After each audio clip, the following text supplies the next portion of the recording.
Welcome to Wondering Broadcast News. I'm your host, Allison.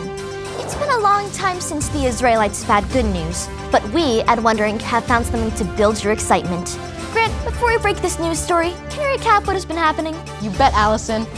Our viewers will probably remember the names of the people that God made his unbreakable promises to. Abraham, Isaac, and Jacob. Jacob is the man who had 12 sons. One of those sons was named Joseph. Joseph was the one who was sold by his own brothers to be a slave in Egypt. However, God was with him and helped him rise to a position of great power. He was able to save the lives of many people, including his brothers and his father, Jacob. Then Jacob and all of his descendants moved to Egypt.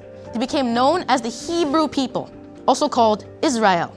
Allison, you have the news on what happened next? I sure do, Grant. At first, Jacob's family was happy in Egypt. They were able to care for their flocks and have more and more children. After many years, Egypt had a new pharaoh who was afraid of the Israelites because there were so many of them. Pharaoh feared that the Israelites would take over Egypt. So he instituted a terrible program of slavery. The Hebrews were treated very badly and were forced to do hard work. But then things got worse than anyone could have imagined. Pharaoh ordered that every Hebrew baby boy must be killed. Grant, tell us about one special family and what they did. There was one Hebrew couple who gave birth to a baby boy. Despite the danger, they hid him for the first 3 months of his life. But this was harder to do as the baby grew older. The mother decided she would make a basket that could both float on water and hold the baby.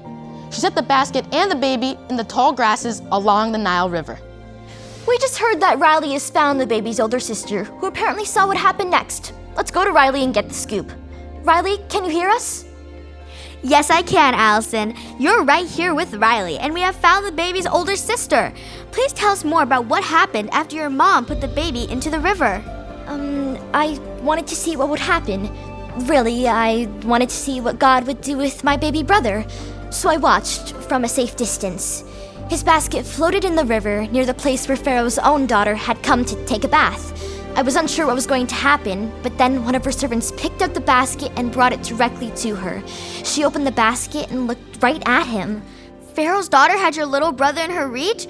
Oh no! She could see right away that he was a Hebrew baby, and she knew that he was supposed to be killed. But that's when something completely unexpected happened. As my little baby brother started crying, she looked at him sweetly. She felt sorry for him. Instead of killing him, she started asking if anyone could help feed him. Wow! Who else in Egypt could have disobeyed Pharaoh's order without being in big trouble? It was a good thing that Pharaoh's daughter found him. Exactly. That's when I did something brave. I went over Pharaoh's daughter and her servants and asked if they would like me to find a Hebrew woman who could take care of the baby. Of course, I didn't tell him he was my baby brother. Did she let you get someone? Yes. So I ran home and got my mom. You mean the baby's own mother was the one who got to take care of him? Yes. Not only was my baby brother protected by her orders, but she also paid my mom to take care of him. How amazing! You heard it here. Pharaoh's daughter saves Hebrew baby boy and pays the mother to take care of him. Allison, back to you. I have the record here.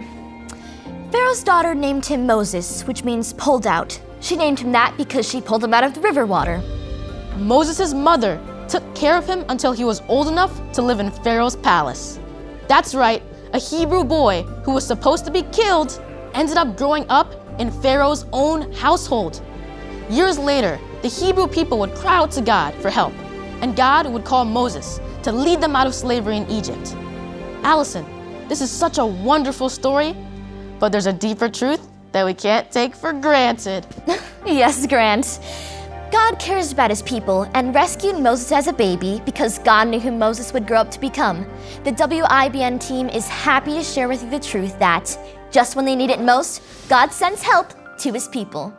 That's all for today's segment of WIBN, but remember, stay curious and filled with wonder.